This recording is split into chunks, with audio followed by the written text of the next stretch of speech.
Paul Doswell, 4-1 win against Wealdstone. A fantastic performance from the lads today. Yeah, it was. I just said to them in there, that's a proper away performance. We had to withstand some real pressure in that first half, certainly the first 20 minutes. I think Ross Warner made a vital save, which would have put us 2 down if that had gone in. So fair play to Ross. People tend to forget when you've won 4-1 what the keeper's done, but they were very, very good in that first 20, rotating their midfield, rotating a diamond almost, and it's very, very hard to work that out sometimes. And as I said, we had to deal with a fair bit, but we also knew that we would get plenty of chances. That's the way they play. They played an extremely high line as well, and we always felt that we could get in there with late runners, and so it proved. And we didn't press well enough in that first 20 minutes. Again, credit to them for sort of having a system that we were confused with it, if I'm being honest. But I thought we got to grips with that at half time. We went man for man, and in the end, it looks a comfortable victory, but believe me, it wasn't. It was that was a much closer game than 4-1 suggests. We spoke about taking chances, and that's exactly what we did today. Yeah, but we had another 3 golden chances. Jonah in the first half, Jonah's header in the second half, and Alfie going through. We wanted that to go in for 3-1. So I think we created 7 really good chances. Although, Jonah's is all of his own making. We knew that the keeper liked to take a touch and another touch. It's something we looked at, as you know, on the analysis, and he didn't stop running for it. And that's for Jonah, they're the best goals, a 2-yard tap in. But when you've been told to do it and you carry on and work that hard to do it, it's a great goal for him. But they'll be disappointed with that. How pleased are you with the action from the lads after going 1-0 down so early on? Honestly, it took us 20 minutes to get into this game, and we went 1-0 down after 10 minutes. Again, we identified that Denon Lewis comes inside with his right foot all the time. We didn't deal with that cross. And then, unfortunately, Matt Casey, who's a young lad, gets literally armed off the ball by Lafayette, who's, he's been had a brilliant season. Great goal from Ross, but poor on our part. Then we nearly concede a second. And as I said, games, we always say they change on goals, and we got the next one. And from that point on, I don't think we really looked back.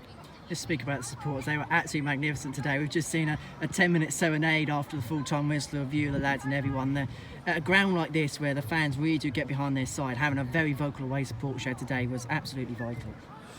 One of the things I'm enjoying seeing as well is we're getting more and more come to the away games. I think they're appreciating what we're doing away from home. I can't begin to tell you how much of a difference it makes when you come out to grounds and you can see 100, 150, but they're vocal as well. They're not here just to watch the game, they're here to support the lads and back us. And they've been fantastic, better to be honest than I remembered them from when I was at Sutton. I don't remember them coming in great numbers, but this is a massive thing for this football club, for the supporters to get behind us away from home, and also what we're doing. And they can see that all the little bits that we're doing around the club, the more inclusive, making ourselves more available, being in the bar afterwards with them. It's really important that everyone feels it together, and that's something which you can see is building here now, and we're only going to get better, and that's the thing. I think our main thrust will come around Christmas when we really get going. But we had terrible problems this week. I mean, you're party to it. Kedwell's in bed up until Friday, didn't train all week. Josh Taylor couldn't leave his bed until yesterday, both with the flu, both on antibiotics.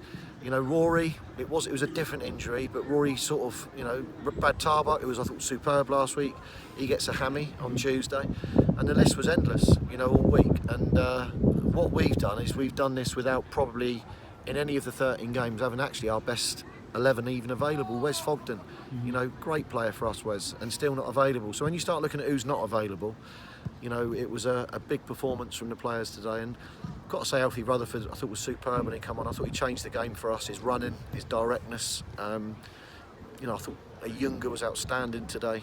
Got his goal, but an outstanding centre forwards performance. And Keds does what Keds does, which is retain the football for you, and he's a very clever player. And finally, what does this do for the confidence within the camp? Confidence is there. You keep using that word.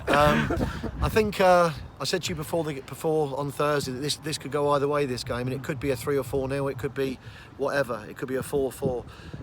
They had chances as well. Not to the same extent that we had, but this was a tight game, and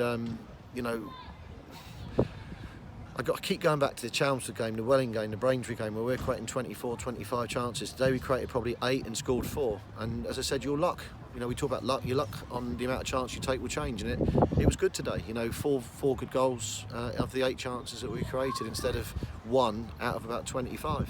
It makes a massive difference if you take your chances.